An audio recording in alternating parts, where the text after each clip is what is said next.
I'm gonna be the voice in today's video. Thanks for your understanding. The internet is full of all kinds of stories. Scary, funny, or simply invented by someone with a good imagination. But some of them are true and, moreover, very sad. It's impossible to hear them without getting goosebumps or even tears. These stories can restore your faith in humanity and perhaps teach you to feel again. Today's video is full of such stories. Let's get it on. Loyal Parrot. Losing a close friend isn't easy, whether you're ready or not, but the ability to feel pain is not limited to people, because animals and even birds are also able to feel sadness, empathy, and even pain. Scientists have discovered that parrots are among the most emotional and intelligent creatures on the planet. When these birds lose someone they love, they experience a deep sense of sadness. It has been proven that parrots can even suffer from depression when they lose a loved one. There are even special antidepressants for birds, which means that these creatures are actually able to feel almost as much as we do. Unfortunately, a parrot named Sinbad was forced to go through a tough time, losing a person he had been on with for 25 years. 25 years, a quarter of a century. That's a long time for a man, and a really long time for a little bird. That's why the video of Sinbad and his owner is so touching. The old woman could barely speak when Sinbad was taken to her side. Normally the parrot was quite cheerful and noisy, but at that moment, being recorded by the foreigner,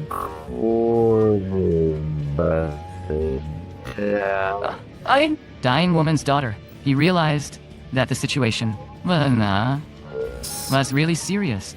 It's as if he realized that it was time to say goodbye.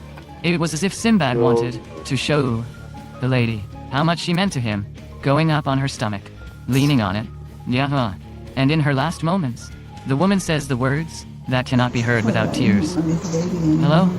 I'm this baby and I love you. I love you.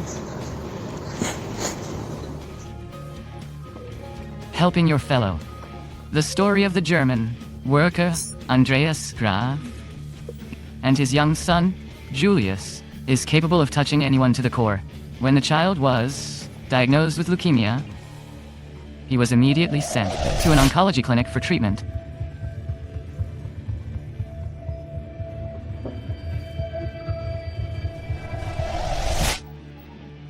Thanks to the efforts of the doctors, everything went well, but shortly before he was sent home, Julius' mother died of heart failure.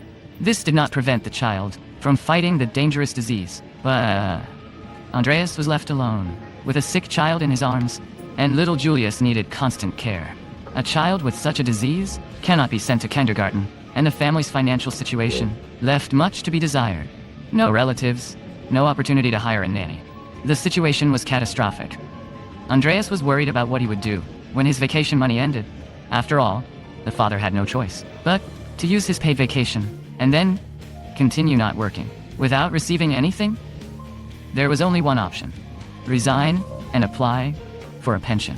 Of course, living on welfare, plus with a sick child, was not ideal, but Andreas simply didn't know how to cope with the problems that had fallen on him. But soon, a real miracle happened. The head of the HR department of the company where Andreas worked told his colleagues what was happening. And this is how the problem of the single father was discovered, not only by his friends, but also by the 650 workers at the factory. But what can be done in such a situation? Well, you can raise money, but that's not gonna help forever. However, the General Assembly made an incredible decision. The company continued to pay the man, while other workers took their turn for him. No one knew how long it would take Julius to heal, but still, each of the employees gave their consent. As a result, the campaign lasted almost 2 years. In total, the colleagues worked for Andreas Graf 3,260 hours, or approximately 400 working days. In February 2018, the man was finally ready to return to his duties. Julius was in a state of remission, which means he was allowed to return to kindergarten. By the way, the company's employees believed that it was only natural to help. Here's one of them that had to say, for example, I have studies, and all the overtime I worked was to help Graf, and I didn't even have to ask myself if it was worth it, because the most important thing in this situation is to give a man time. A few days before Karen Jones's son Ollie turned 15, she found 2 greeting cards in his room. The teen is autistic and has a hard time making friends. He signed these 2 cards for himself, knowing he wouldn't get any more postcards because he didn't have any friends to send them to him. Hoping to receive at least a couple of postcards, Karen wrote a short message on her Facebook page addressed to her neighbors, the residents of the small town of Exmouth. If at least one person would have answered her call, Ollie would have been happy, but Karen's online petition quickly went viral all over the world. The next day, the postman brought 35 postcards. Dying. A couple of days later, the mother opened the door and saw a postal truck carrying 14, not postcards, but 14 boxes with postcards. The next day, there were 28 boxes on the porch, and on Ollie's birthday, 32 more boxes. People wrote to him from Australia, Argentina, the United States, from all over the world. Parents of other children with autism also wrote to him, as did children with autism and ordinary people moved by his story. Ollie literally couldn't believe what was happening, because a few days earlier, he'd had to sign his own postcards, and now the boy was congratulated by everyone. The teenager received a total of 20,000 in birthday cards.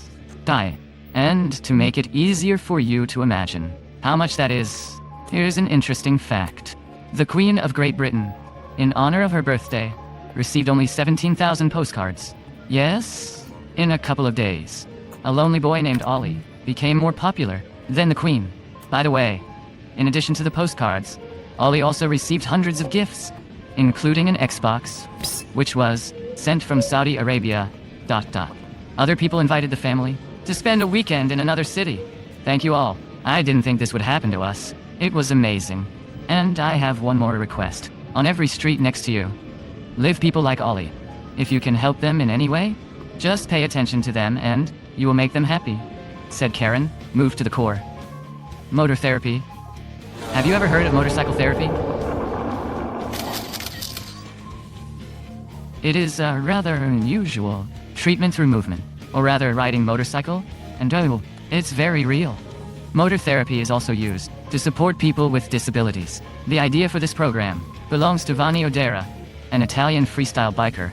According to him, motor therapy was born in 2009. In his heart, so to speak, Vanni wanted to change the world and decided that the best option was to share his passion, i.e., his motorcycle, with others. He realized that he wanted to give everyone the opportunity to ride, especially those who really needed it. The most important spectators of motor therapy do not see the fascinating spectacle of Vanni from the stands, but from under the ramps, just beneath the jumping motorcycles. During the whole show, they are close to the motorcyclists, almost among them. That's the power of motor therapy. After the show, these kids want to ride motorcycles, like they're performers, and they are not afraid to do so. So when the show is over, the bikers get on their bikes with the audience members. This is the essence of motor therapy, to allow children with disabilities to feel the power of the motorcycle, the strength of the wind, and the freedom from limits that they face in their daily lives.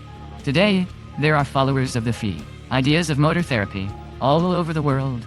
In Mexico, Uruguay, Spain, Russia, Italy, Austria, Switzerland, France, and sometimes motor therapy comes directly to hospitals. Vanni believes that everyone should participate in the lives of people with disabilities, and you decide how to do it.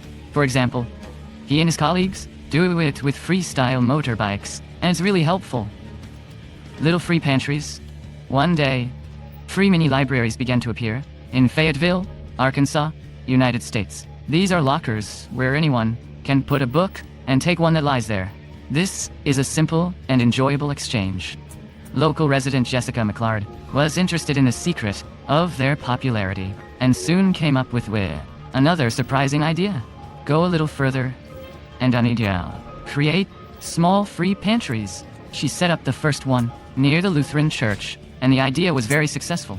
Now the project has more than 25,000 Facebook subscribers and these small cabinets have appeared in many other places. It's very simple. These are small lockers where people can leave food for those in need. Everyone can support them in two ways: by putting something in an existing cupboard or setting up their own free pantry. For example, Arlo Wilton, a 7-year-old boy from Seattle, makes sure the warehouse near his house is always full.